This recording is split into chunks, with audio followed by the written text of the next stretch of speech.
Sinon, eh bien, c'est notre excellente amie, Madame Samira Sitaïl, ambassadeur de Sa Majesté Mohamed VI à Paris, qui va ouvrir la conférence avec une introduction sur justement l'état stratège marocain.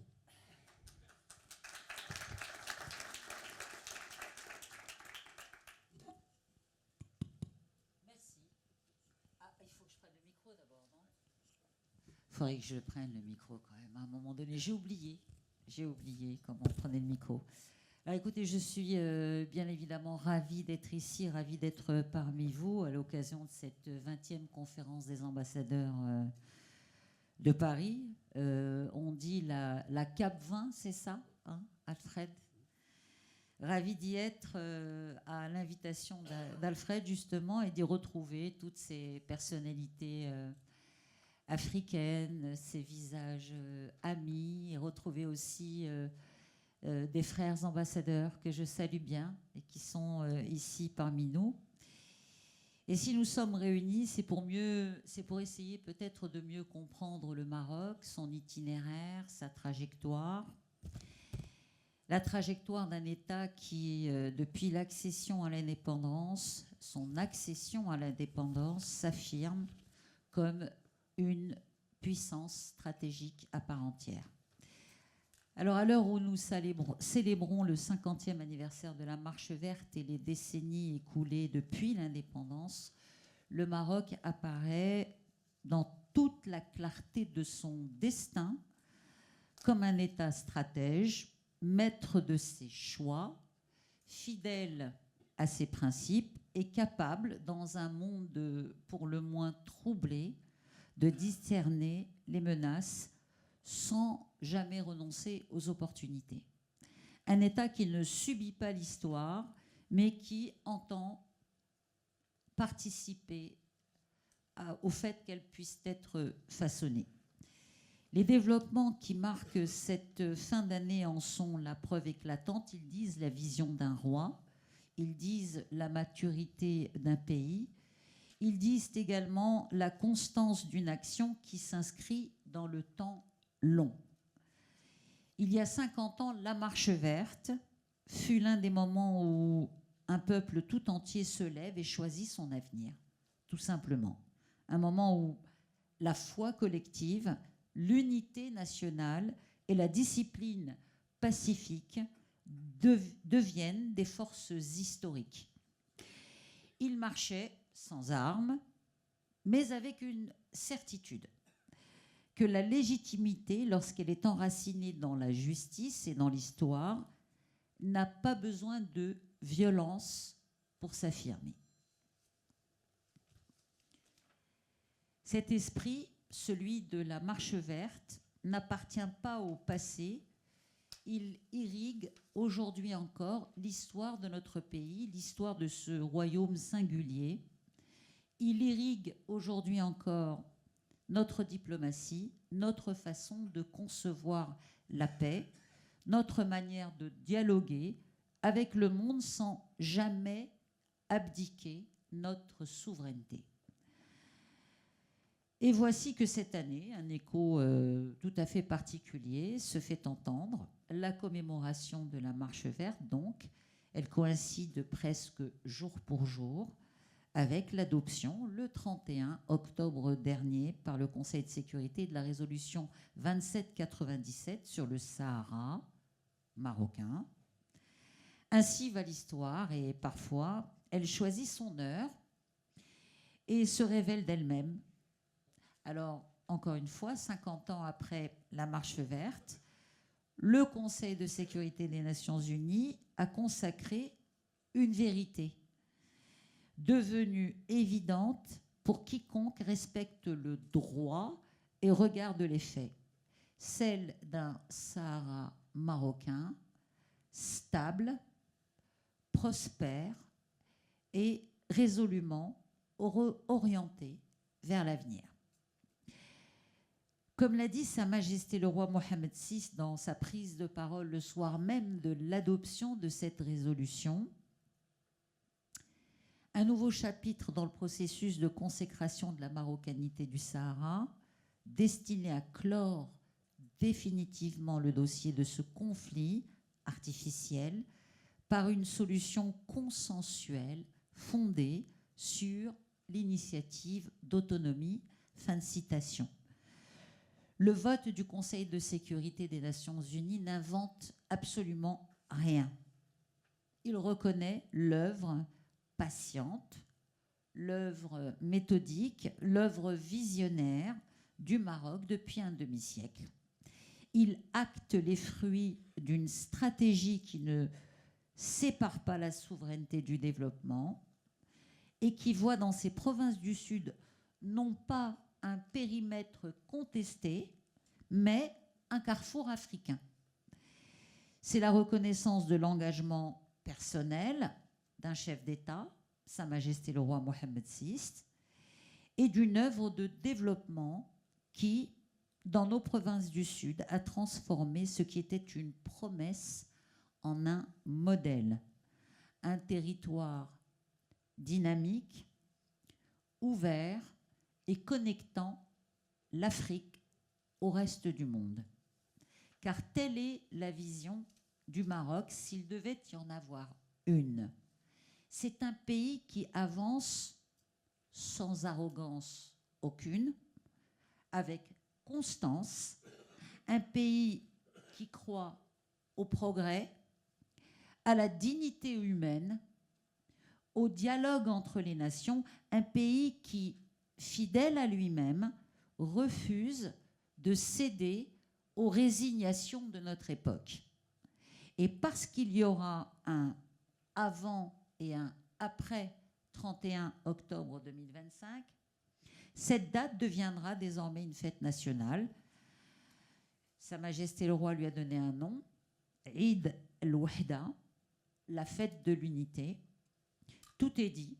L'attachement indéfectible du royaume à son unité territoriale, à son unité nationale, à son intégrité territoriale, à l'élan fédérateur, lequel, depuis l'aube de notre indépendance, porte le Maroc vers ce qu'il a toujours voulu être, un pays stable, un pays ouvert, un pays debout.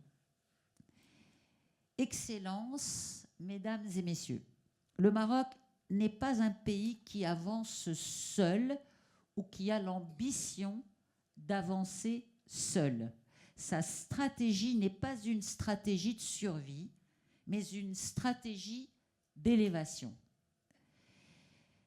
Tirer une partie du continent vers le haut, entraîner avec lui ceux qui lui font confiance, bâtir des alliances sincères, durables, qui ne procèdent d'aucun calcul politicien, mais d'une conception exigeante du développement partagé. C'est cela le Maroc, c'est cela l'ambition du Royaume du Maroc. Cette vision est d'autant plus essentielle aujourd'hui, à l'heure où se multiplient les fractures internationales, où les rivalités stratégiques fragmentent les espaces régionaux et où les tensions géopolitiques remettent en cause les équilibres. L'Afrique reste exposée, vulnérable, convoitée et parfois même instrumentalisée. Je ne veux pas dire de bêtises, j'attends de tourner la page. Oui, c'est ça, point numéro 19. Le Sahel, vous le savez, s'enfonce dans l'instabilité et les économies subissent les chocs climatiques et sécuritaires. Et les jeunes, notre jeunesse, la jeunesse du continent, paye le fruit de l'absence d'opportunités. Dans ce contexte mouvant, incertain, parfois même brutal, la stratégie marocaine, encore une fois, assume une responsabilité particulière, proposer un chemin de stabilité, de continuité et d'élévation collective. Depuis 25 ans, le Maroc s'appuie sur une vision d'avenir, une vision africaine atlantique, ouverte, qui repose sur une conviction simple. Un pays ne peut concevoir son propre développement sans concevoir celui de ses alliés. Pour le Maroc, le développement du royaume commence par le développement de l'Afrique. Le destin national est indissociable du destin continental. C'est dans cet état d'esprit, c'est dans cet esprit que notre souverain a voulu l'ouverture atlantique, faire de cette façade atlantique qui est la nôtre, africaine, un espace de prospérité partagée, de sécurité, de connexion, un espace dans lequel l'Afrique, loin des tutelles, loin des dépendances, parle enfin au monde d'une seule voix et d'une voix assurée. Avec le processus des États africains atlantiques, le Maroc a rassemblé 23 pays, 23 États africains, riverains, autour d'une ambition sans précédent. Sécuriser les mers, dynamiser l'économie bleue, renforcer la connectivité énergétique, instaurer un dialogue politique structurant. En novembre 2023, Sa Majesté le Roi a franchi une nouvelle étape en lançant l'initiative Sahel Atlantique. Cette fois-ci, un projet qui change la géographie autant qu'il change la vie des individus, offrir aux pays sahéliens un accès souverain à l'Atlantique, désenclaver les terres, ouvrir les économies, libérer les potentiels et donc améliorer les destins. C'est le même esprit qui anime le gazoduc Nigeria-Maroc, long de plus de 5600 km. Il reliera l'Afrique de l'Ouest au Maghreb, puis à l'Europe. Ce gazoduc n'est pas un simple projet énergétique, c'est un corridor économique avant tout, social et géopolitique, une connexion sud-sud-nord qui permettra l'accès au marché européen autrement, librement, sans dépendre des routes imposées par l'histoire. Ce sens de la responsabilité partagée se retrouve dans les investissements en infrastructures, dans cette diplomatie du co-développement, dans les interconnexions énergétiques, dans la solidarité qui ne se proclame pas, mais qui agit. Plus de 50 visites royales ont redessiné la géopolitique africaine. Plus de 1500 accords de coopération ont été signés, couvrant des domaines comme l'énergie, l'éducation, l'agriculture, la santé, l'eau potable, les infrastructures. Plus de 20 000 étudiants africains ont été formés au Maroc, dont la majorité sont boursiers. 1700 casques bleus marocains servent la paix sur le continent.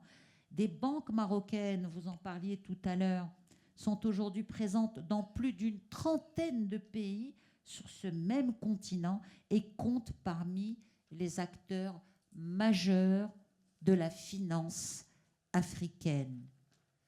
Quel investissement, quelle énergie consacrée pour ce co-développement, pour que le Maroc, au sein de ces 54 pays, parmi ces 54 pays du continent, puisse jouer son rôle, celui d'une locomotive qui tire l'ensemble de ces pays vers le haut.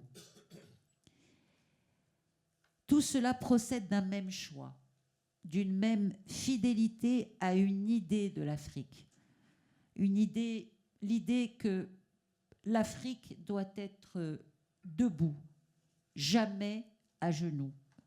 Une Afrique souveraine, une Afrique maîtresse de ses routes et de ses ressources, une Afrique qui ne demande rien au monde, sinon d'être regardée pour ce qu'elle est. Un continent de puissance, un continent d'avenir, un continent de dignité. Mesdames et messieurs, je ne sais pas de combien de temps je dispose. En fait, c'était libre, hein, il n'y avait pas écrit. Hein. Si, Madame l'ambassadeur, il il vous reste 2 minutes. Vous avez encore le temps, 2 minutes. Non, il n'y avait rien écrit. Moi, j'ai reçu, il y a écrit 15 minutes. Il y a 2 personnes qui ont droit. Il reste combien, vous dites 2 minutes, Alfred? Encore, oui. Bon, d'accord. Je pense que je vais faire plus rapide que ça. Excellences, mesdames et messieurs. Qu'est-ce que c'est qu'être un État stratège? Bien, écoutez, c'est un État qui voit loin, qui anticipe, qui protège et qui projette. C'est un État qui ne se contente pas de gouverner, mais qui donne un horizon. Un État qui refuse de subir les chocs du monde, et qui choisit de les transformer en opportunités.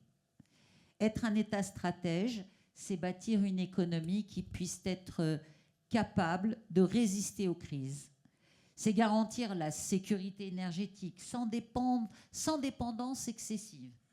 C'est investir dans la formation, la jeunesse, les femmes. C'est créer un climat qui puisse être propice à l'innovation, attirer les industries d'avenir, renforcer les infrastructures critiques. C'est enfin inscrire tout cela dans une vision à l'horizon 2030 et bien évidemment bien au-delà.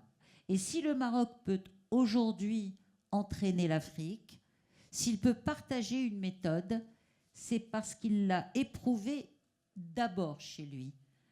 Et s'il peut parler d'avenir, c'est parce qu'il a accepté de se transformer pour mieux bâtir. Je vous remercie.